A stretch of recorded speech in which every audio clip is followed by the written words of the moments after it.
날마다 큐티하는 여자 김양재 목사입니다. 오늘 큐티인 말씀은 열왕기하 13장 14절에서 25절까지입니다. 하나님 아버지 엘리사가 죽어도 그 뼈가 죽은 사람을 살려낸 것처럼 사나 죽으나 많은 사람을 살리는 인생이 되기를 원합니다. 말씀에 주시옵소서. 듣겠습니다. 저는 하나님의 은혜로 덤으로 사는 인생이라 주님 저 이제 데려가실 때 됐어요? 가끔 이렇게 기도를 합니다.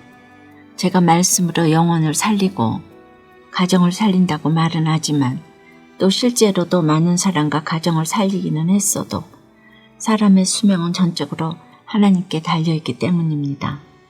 그런데 오늘 14절에 엘리사가 죽을 병이 들매라고 해요. 그토록 구원을 위해 수고하며 남을 도와주고 살려준 엘리사도 때가 되면 죽을 병에 들게 되네요.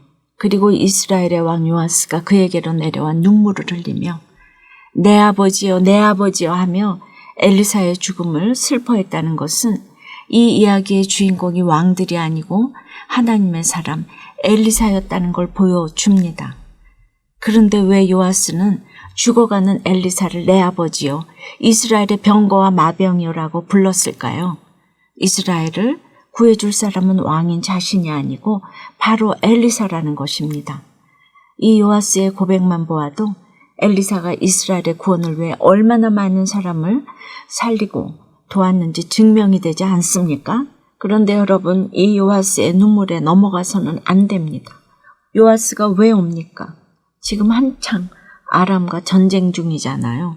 그러니 큰 이적이라도 일으켜서 적을 무찔러줄 엘리사가 죽게 된 것이 전략적으로 너무나 큰 손실 아니겠습니까? 결코 믿음이 좋아서가 아닙니다.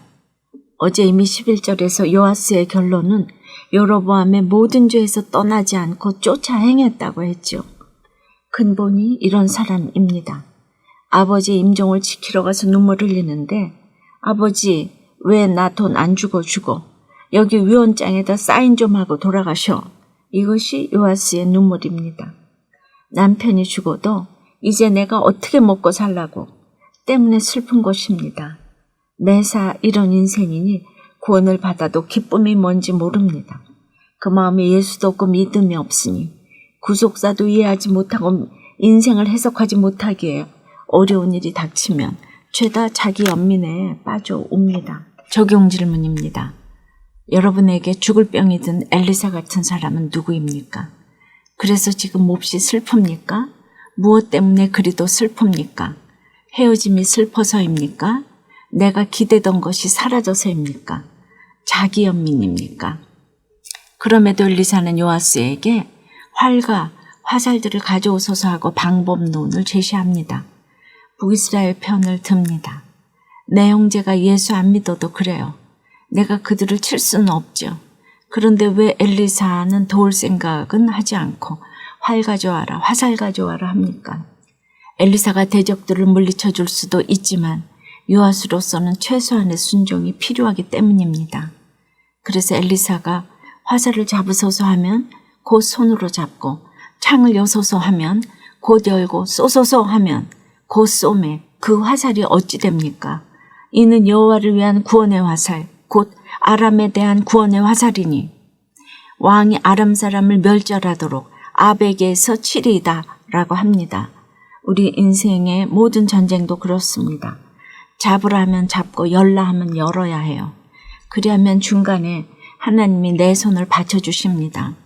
하나님도 이런 순종에는 축복하지 않으실 수가 없는 것이죠. 작은 것 하나부터 순종하는 것이 아람을 물리치는 비결입니다. 그런데 예전에 재수생 모임에서 이런 경우가 덜어 있었어요. 처음에는 입시에 떨어져서 왔으니 몇 달은 하라는 대로 큐티를 합니다. 그러다 얼마 못 가 슬그머니 딴청을 피웁니다. 대학에 붙으면 그 다음부터는 아예 짜증을 냅니다. 오늘 요아스도 그래요. 땅을 딱 3번을 치고는 그칩니다. 그렇게 땅을 3번만 친 요아스의 결론은 무엇입니까? 하나님의 사람을 노하게 합니다. 땅을 5번을 쳤더라면 아람이 진멸될 수도 있었는데 딱 거기까지인 믿음 때문에 결국 아람도 진멸하지 못합니다. 그러고는 그토록 의지하던 엘리사도 죽고 해가 바뀜에 모압 도적대들이 그 땅에 왔다고 해요. 아람이 쳐들어오고 유다와도 싸워야 하는데 엘리사는 죽고 심지어 이제는 모압의 도적대가 쳐들어옵니다. 그야말로 진퇴양난입니다. 그런데 21절에 무슨 일이 일어납니까? 마침 사람을 장사하는 자들이 그 도적대를 보고 그의 시체를 엘리사의 묘실에 들이던지매 시체가 엘리사의 뼈에 닿자 곧 회생하여 일어섰더라고 해요. 엘리사의 뼈가 죽은 사람을 살려냈습니다. 살아서 보여준 능력이 죽어서도 사람을 살려낸 것입니다.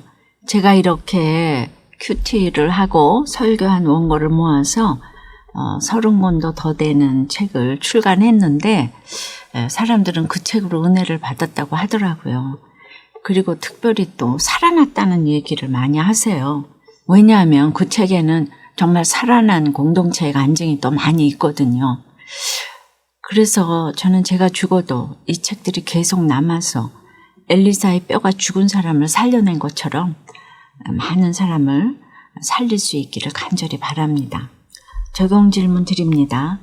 땅을 3번만 친 요아스처럼 애매한 순종으로 하나님의 사람을 노하게 한 적이 있습니까? 그래서 여전히 진멸하지 못하고 있는 죄와 중독은 무엇입니까? 남편으로부터 책만 받고 하나님보다 대학을 더 사모한 죄를 보게 되었다는 한 집사님의 큐티인 간증이에요.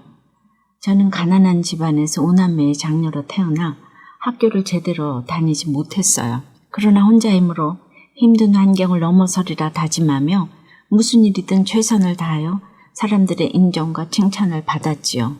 그리고 결혼 후 백혈병에 걸린 아들이 치료를 받는 7년 동안에는 소아암 보호자 상담자로 봉사활동을 했어요. 그리고 좀 더 전문적인 지식을 가지고 힘든 사람을 도와야겠다는 생각으로 심리치료학을 배우기 위해 대학에 입학했어요.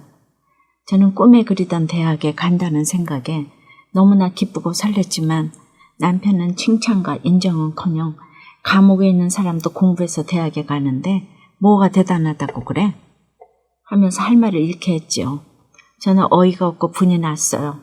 그러나 오늘 19절에 요아스를 책망하는 엘리사를 보면서 저를 위해 책망해주는 사람이 곁에 있는 것이 축복임을 깨닫습니다.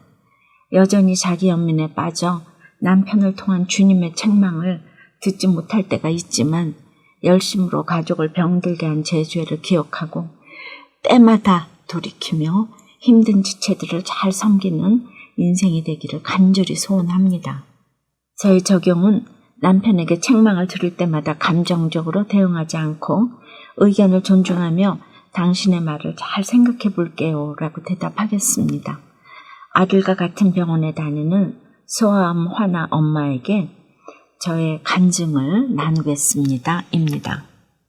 오늘 땅을 딱 3번을 치고 그치는 요아스처럼 큐티도 몇 번 하다가 딱 그치는 분들이 있어요. 이유를 물어보면 다들 어렵고 지루하고 그렇다고 해요. 혹시 지금 이 방송을 들으시는 분 중에도 이런 분이 계시지는 않는지요? 성경은 에스겔 말씀처럼 다 애곡과 재앙의 글입니다. 그러니 읽고 듣기가 어렵고 거북하지요. 특히나 배부르고 기복이 깔려 있으면 말씀이 안 들어옵니다. 진짜 고난이 올 때만 말씀이 쏙쏙 들어옵니다. 환란이 주제가 되고 성경이 교과서가 되고 성령이 스승이 되어서 하는 것이 말씀 묵상인데 자기 죄도 모르고 고난도 없으니 이 묵상이 딱 어려운 것입니다. 그렇다고 오늘 요아스처럼 3번만 딱 하고 그치면 안 됩니다. 오늘 비록 말씀이 들리지 않고 내 인생이 해석되지 않아도 포기하지 않고 4번, 5번 그렇게 날마다 큐티 하면 언젠가는 말씀이 들리고 성경이 내 삶의 교과서가 될 것입니다. 기도 드릴게요. 주님, 오늘 엘리사가 죽을 병에 들었습니다. 겉으로는 내 아버지여 내 아버지 하며 눈물을 흘려도 그 마음에는 이스라엘의 병거와 마병을 잃는 것이 더 슬픈 요아스를 봅니다. 그럼에도 여호와를 위한 구원의 화살을 쏘게 해주시고 또 자기 손까지 얹어 화살을 잘 쏠 수 있도록 도와주시니 얼마나 감사한지요. 그런데도 땅을 치라 하면 딱 3번을 치고 그치는 요하스처럼 예배도 큐티도 봉사도 하다 말다 하는 모습들이 저마다 있습니다. 불쌍히 여겨 주시옵소서. 이 시간 특별히 백혈병과 소아암 등 질병을 앓고 있는 어린아이들과 곁에서 간병하는 부모님들을 위해서 기도드립니다. 끝없는 질병과의 전쟁 가운데 지치지 아니하도록 여호와의 손을 그들의 손 위에 얹어주셔서 치료해 주시옵소서. 구원의 화살로 모든 질병을 진멸해 주시옵소서. 학대 가운데서도 여호와께서 아브라함과 이삭과 야곱과 더불어 세우신 언약 때문에 이스라엘에게 은혜를 베풀어 주신 것처럼 그들과 저희를 돌보아 주시옵소서. 깨끗이 고쳐 주시옵소서. 살려 주시옵소서. 예수 그리스도 이름으로 기도드리옵나이다. 아멘. 지금까지 우리들 교회 김양재 목사님이었습니다. 큐티에 도움받기 원하시는 분들은 QTM 홈페이지 qtm.or.kr 또는 031-705-5360번으로 문의하시기 바랍니다.